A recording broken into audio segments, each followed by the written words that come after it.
Welcome to Happily Ever After. This is The the Raj Raj family. family. I am Martin, and this is my wife, Debbie. My wife, what is the topic for the day? So, we are talking about how to manage family after marriage or during marriage. During marriage, of course.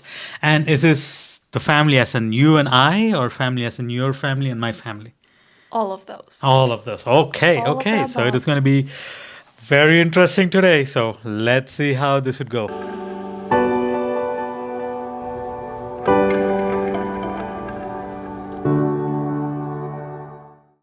Okay, so how about the family management between your family and my family? As in, like, how can we handle issues?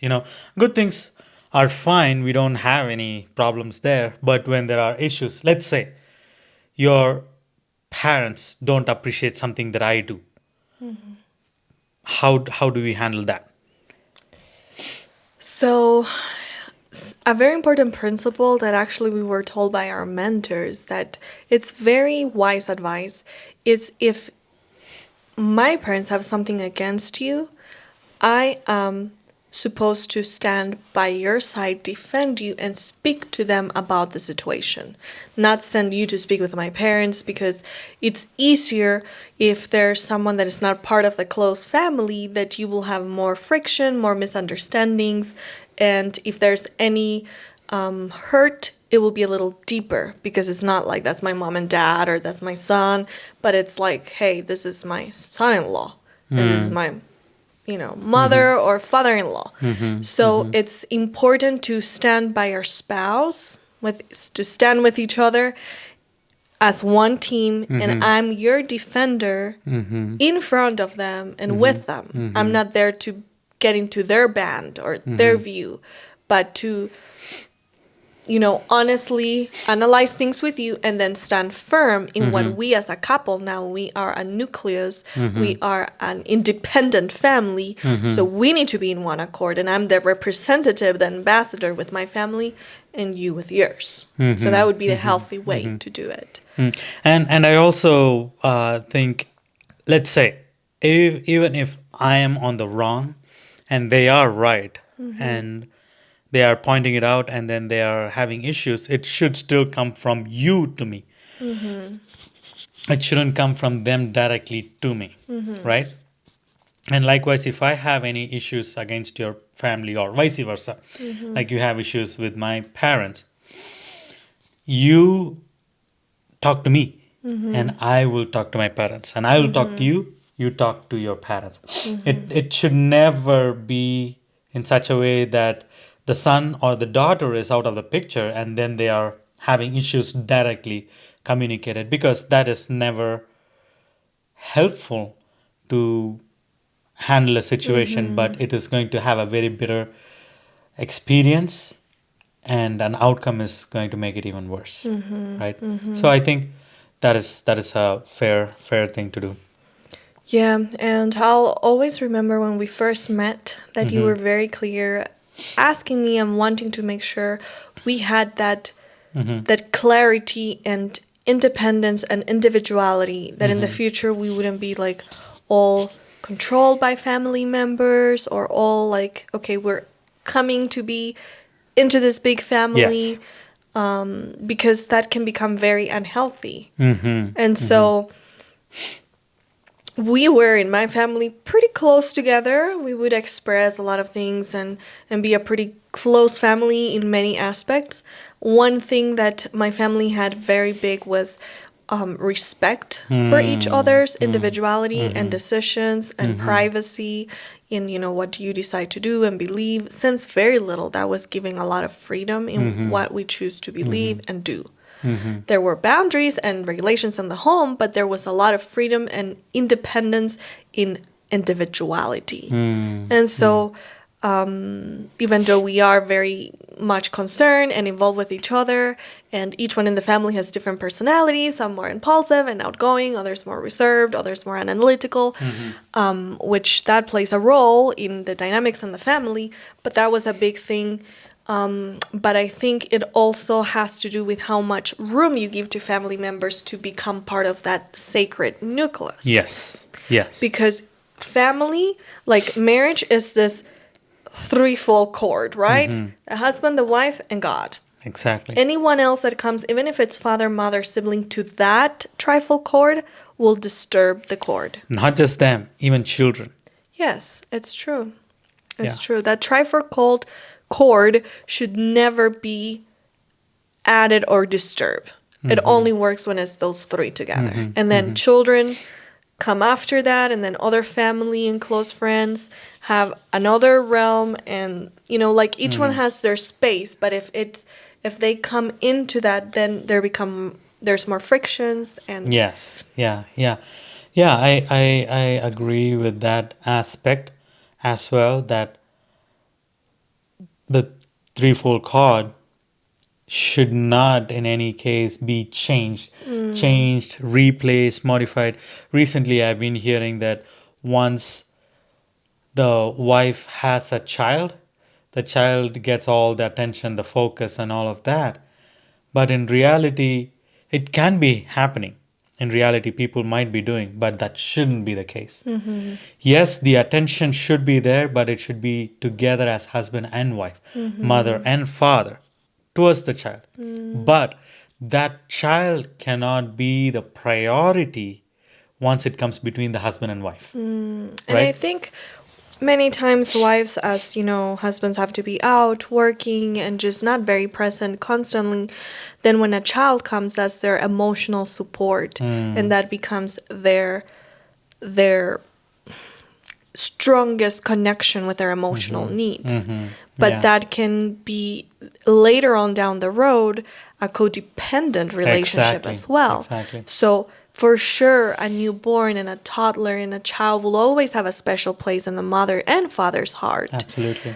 But it shouldn't take the place of that foundation of the family, because children also become stronger when they see a strong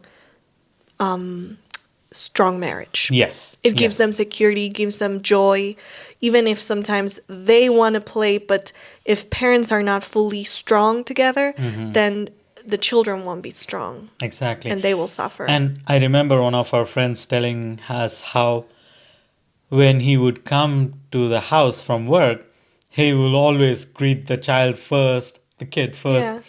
And then he started noticing the wife was really like feeling left out. And then he remembered, oh, actually, my wife and I are number one. And then my child comes. And then he started to think and Train the train the mind, where once he comes home first, yes, the child has to be given importance, but the child cannot replace the spouse, whether it is the wife or the husband. The child will come after that bond, because the husband and wife bond is more sacred, right? Yeah. So we don't have kids yet, but that's our prayer and goal. And I guess it's good to analyze it from now, how we envision that, because it seems that it's very easy to get off track because of, Exactly. Exactly.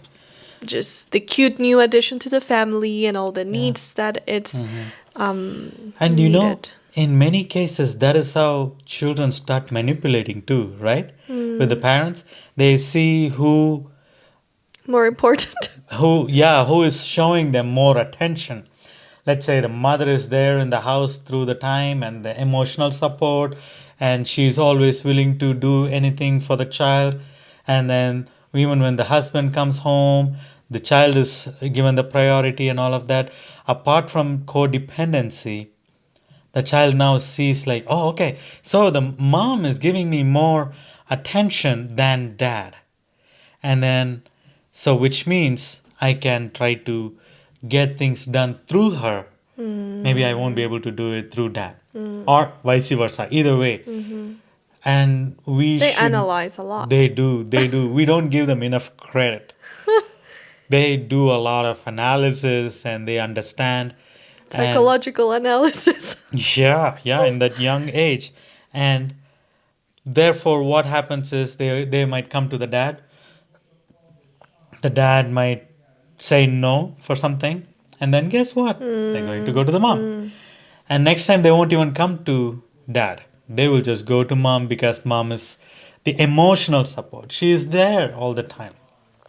She loves me more than she loves dad. So she's going to do these things for me.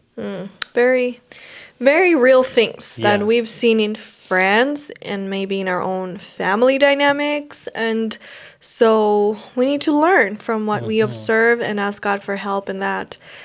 Yeah. Yeah. And what are some other areas related to family dynamics that you've noticed that are important or that can be potential issues and how we can address them? So, in the context, I think both the son in law has to develop a good relationship with the in laws. And it goes the same way with the daughter in law, with her in laws. Because you might not like necessarily what they do, what they talk, how they do, and all of that. But they are still the parents of your spouse. You cannot eliminate them from the picture No, totally never. because it is their blood, you know. So it is good to always develop, even if you don't like them. It is good to have a good cordial relationship. To have like As much as possible. yes, when you go on holidays like for Thanksgiving or Christmas or whenever, when you go, you spend time, you will be able to cherish the moments, you'll be able to enjoy the moments instead of, let's say, in our example, let me put this time on the girl side. You don't like my parents and how they do things, or how they talk, whatever it might be. And I know that you've shared it with me, yada yada yada, all those issues are there. Now we are going for Thanksgiving to my parents' house. Will it be a wonderful time, or how is it going to be? We need to think on all those things. For me, I'll be walking on eggshells. Oh no, my wife doesn't like this, and how is this going to go? And my parents are not going So to keep you their want to mouth shut. enjoy time with your Exactly. family. I will not be happy, so everyone will be Exactly. unhappy. So, exactly. So, you need to take those efforts, those measures to have a cordial relationship with your in laws, just as how I need to take measures to have a cordial relationship with my in laws because they are your parents and your in laws are my parents. So, it is very important to have that cordial relationship. You keep all your differences aside. Still, there should be a Christ like relationship with each other that will show also the love that you have for your spouse. Even if your in laws were on the wrong, Yeah. you still forgive them, you still move on, you keep the differences aside, you have a cordial relationship. I love that. I love the part of forgiveness Yes. because many times, yes, they will hurt you, annoy you, or do things that you don't agree with. But can you let go, or you will hold on to that like, "Ugh, I can't believe they did this to me or they said this to me," and then you're stuck with that. So letting go, not take it personal, but see the big picture and take the good Yeah, yeah. and still be respectful, even if sometimes you feel disrespected by something they do or say. I think that shows maturity from the couple side to not lower to their level or lower to a level of becoming disrespectful. I think that can really damage families. Absolutely. Absolutely. Another thought or another topic I was thinking on is codependency between parents and children. How to work on those things, What if the child, not necessarily a child, let's say your husband is codependent with his family, like, or let's say especially the mother or the father, whoever it is, but they are codependent. What, as a wife, how do you see it, and what will actually help that the son can do to come out of that codependency relationship, or are you okay with that? So Since young, I would appreciate if a guy was caring for the mom and was, interested in her needs and would be, because that kind of gives you a hint of how he is in general with ladies in his life. If he's caring and loving with a mother, then he will probably exemplify some of those things with you as a wife. So I think that is wonderful. But when I would see guys that they constantly needed to be talking with their mothers or sisters for anything they would do or to figure their life constantly, then it's like, do they think for themselves? Do they have already a good foundation? Or maybe they're still growing in their maturity. So it would make me feel a little bit like it's great to be caring and connected to the people or the ladies in your life from your family as a guy, as a husband. But to depend on them for your guidance, for your mentorship constantly once you're a grown up man, then that shows a little immaturity or maybe codependency, let's put it that way. Maybe you're trying to mature or you already are mature, but you feel you need that lady, that mother, that sister, that aunt, whoever it is, as your guide in your life. And once you grow up, you should have God as that main. And you can have other mentors, but for constantly every decision or every thought or just to share everything, it's like there won't be any secrets between me and my husband. There won't be any things that are ours. Special Everything things, will yeah. be of the mother, the sister, or whoever is that lady in his life, that family member, even. And so I think there is a place for it, but Yeah. it can't come and then destroy that driveful cord that we talked that no one should come in between. Yeah, So exactly. even if a mother comes there and it's part of that constant nucleus, it will destroy what God wants to do Yeah, as an individual yeah. family. And for me to see it from a husband perspective, it won't be attractive at all. Honestly, if a girl is constantly codependent with the parents, I'm not now.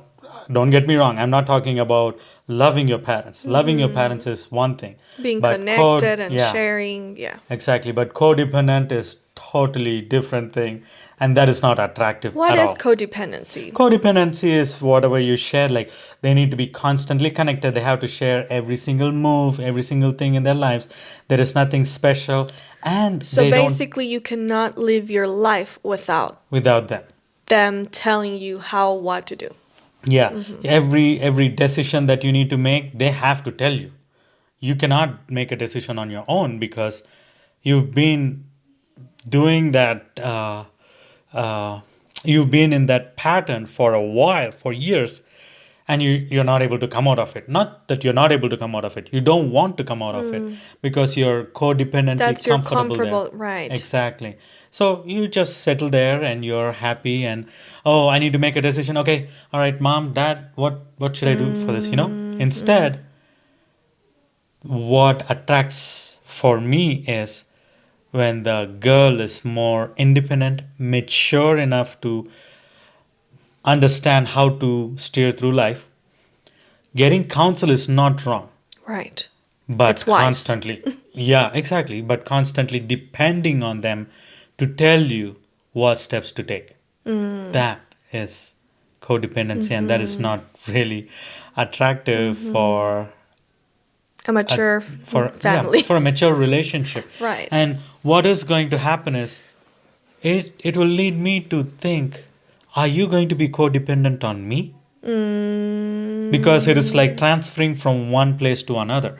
So here your parents are there, your mom is there, your father is there, and you're constantly That's a getting- great point. yeah, getting the feedback and feedback and feedback, and now you get into this relationship, and then now you're like, okay, my husband will tell me everything, what I should do and how I should do, and this and that. That is not a good dynamics to have in a relationship or in a marriage. So that is a red flag, in fact, for me, because I don't want someone to be codependent with me. Codependent also doesn't mean they are in love with you. You know, they are Right. just codependent. That's it. They In need you to depend. They need you for for life. their But dependence. yeah, Yeah. they need you to function. But yeah, they're not fully complete Yeah. themselves. So they will then be draining you Exactly. Exactly. because you will never be able to fully Yeah. provide everything they need. Exactly. It has to be that is where we will be talking about the last one, right? Boundaries and individuality. Boundaries and individuality. Where do I start drawing my boundary and where do I have my individuality? If I'm going to constantly ask you, hey, how about this one? How about that one?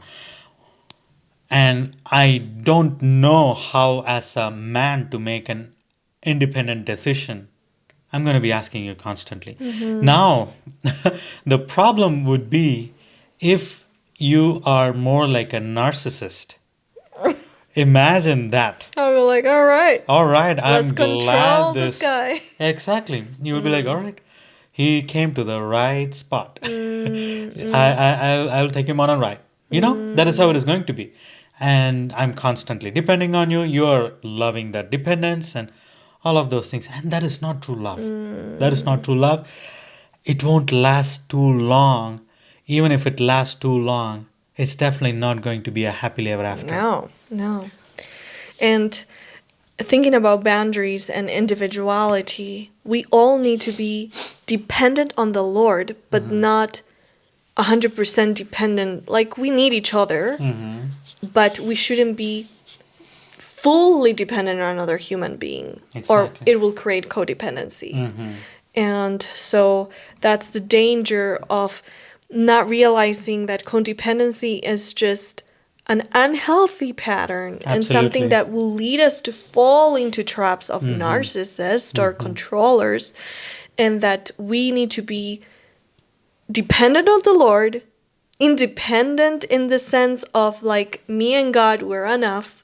We can make decisions, but at the same time, humble enough to connect with others and be dependent on like a community or a family setting. We cannot just be like, oh, I do my decisions by Yeah. myself, because now we are a team, we're a family, but we have those boundaries as well. And how does boundaries work in marriage? How does boundaries work in marriage? That is something amazing for a topic because I think we should make another episode on that episode at all. solely for that, dedicated to Yeah. that, right? I agree. Maybe we should do boundaries in marriage, but just a little glimpse of it is boundaries. If the wife is not, let's be open, if the wife is not in the mood to make love, there is a boundary there. She has to set it there. The husband has to respect it. When the husband says, I need some personal time, I want to just unwind and do my own thing. I've had a long day at work and it was very stressful. Just for today, I need an hour or two. I want to go visit my friends, or I just want to spend time by myself, or play golf with my friends just Sunday. That is his boundary he's giving, and then the wife has to agree with that. Another reality when it comes to boundaries is that when we set boundaries and the other person gives guilt trips, makes you feel guilty or gets upset and angry with it. If you say, I want to go and spend time with my friends, oh, if you loved me, you would stay, or if you love me, you wouldn't do that, or Yeah. why do you always do that? And then I get upset, or I try to manipulate you to Yes. get you to do what I want, and I don't respect your boundary. Exactly. Then that's dangerous. It's not healthy. Healthy boundaries is not saying I don't want you or leave me alone, but it's healthy expressions of needs and what it's important to us. And if that's not respected or understood, we can speak about it if needed. But if there's no respect and there's always manipulation, guilt, even sometimes spiritual guilt can be used for certain things like, oh, God says this, or And so all of that can really damage healthy Yeah, relationships. yeah. And the last point you said is very true. Spiritual, what is it? Manipulation. Manipulation. Spiritual manipulation, spiritual guilt trip. A lot of people love to do that. What would Jesus do? That's the point they would come to. Oh, I've been having this and that the whole day, and then you don't want to spend time with me. What would Jesus do? You know? So it's a Christian spiritual manipulation Exactly. to break into, maybe you said, I wish I could help you, but right now I have other things to attend. So then they bring guilt trips Yes. with whatever they know might, make you do what they want. Exactly. And also, another point I want to make clear is that when I refer to the husband saying he had a long day or he just wants to go off just in during the weekend just for a couple hours, I'm not talking about every day he needs to ask for time off and he needs to go. That is not what I'm talking about. I'm talking about where he is really drained and he has been really giving time, quality time for the family, but at some point, once a week, he wants to spend time with his friends or spend time by himself. I think it is fair enough to Yeah. give him that opportunity to, Yeah. because when you do that, he's going to come back loving you even more. It's because it's going to refresh him. He's going to come back to more higher spirits and he will be more loving. It gives freedom, and Exactly. freedom fosters love, and Exactly. love fosters all the good things we know Exactly. that God can bring. So when there's no freedom, there's control, manipulation. When there's no, if I put my boundary, others will get upset or make me feel bad, then there's no freedom to set boundaries to be yourself. So that Exactly. kills love. Yeah, yeah. So many times we're yearning for love. That's why we want to manipulate or make the other person feel guilty. But actually, that's a way to kill love. Exactly. Because And love is not forced. exactly. The other person is not going to feel like, oh, they are manipulating me. Let me love them even more. The moment they find that out, they are going to go the other way than what you're Or expecting them love to do. because of fear. Yeah. Fear to be, mistreated or to be made feel guilty. And so, wow, no, definitely this is a huge topic. Yeah. And if, let me say, I manipulate you and I attain what I want to get from you, is that really happily ever after? No. No. Definitely not. Definitely not. There is no love there.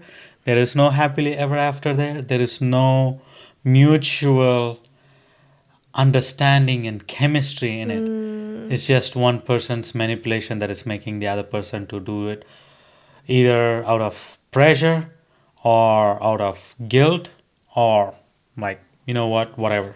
And that is not love and that is not happily ever after. No.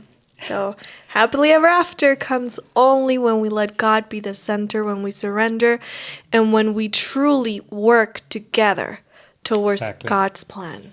Exactly. And so, we are passionate about sharing God's divine plan for relationships, and His plans are really so beautiful. And we're excited for what God is doing in our lives, things we are learning, and we want to share this journey to help each one of you. Exactly. So if you were blessed and enjoyed it, please subscribe to see more of the content we'll be sharing on a regular basis Yes. every week. And then make sure you like it, you share, and you leave comments of things that inspire you, things you've been learning, so that we can also keep learning from you. Like, what type of boundaries would you put in your marriage or even in your relationship? How would you define codependency and how you can differentiate it from loving your family, loving your parents? And then another thing is, do you agree with us in terms of the son or the daughter being in between the in-laws, the son-in-law and the parents of the wife? Those things we would really love to hear from you. Feel free to comment, and also, as my wife said, share it with those people that you think will need it and will be uplifted by these videos. And if in any area of family, relationships, you have a prayer request, we also love to pray for Absolutely. friends, for others that are needing. So just leave your prayer request and we will pray for you.